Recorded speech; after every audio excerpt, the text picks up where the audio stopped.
Hi guys.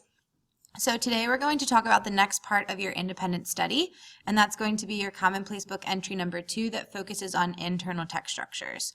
So on your sheet you see the directions. After reading the next section of your independent book, practice using internal text structures by writing one paragraph and creating one graphic organizer. Select one portion of your book and write a paragraph using the text structure that applies, and select another portion of your book and complete one graphic organizer using the text structures.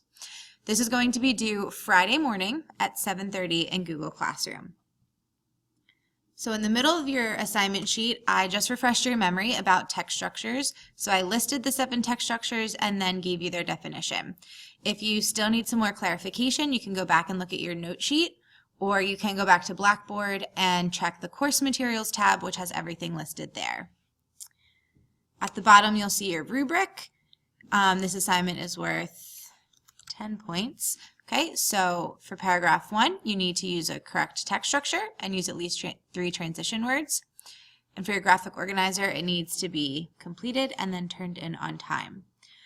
When you go to Google Classroom, you're going to see this assignment here. So here are the directions again. This is exactly what's written on your assignment sheet, but just to remind you, again, here's the refresher about the different text structures and the definition.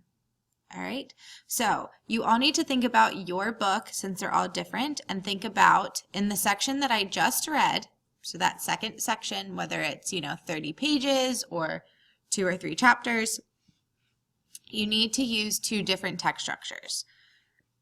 So the 7 different ones are listed out here. These graphic organizers should be familiar to you.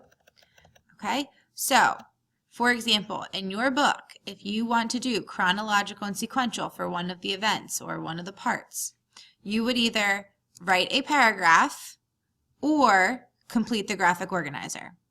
Okay, so if you're typing the paragraph, then you just type your paragraph.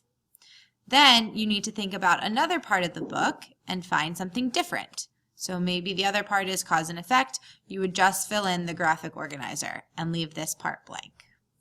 Okay, this is exactly like the assignment that we did with A Long Walk to Water.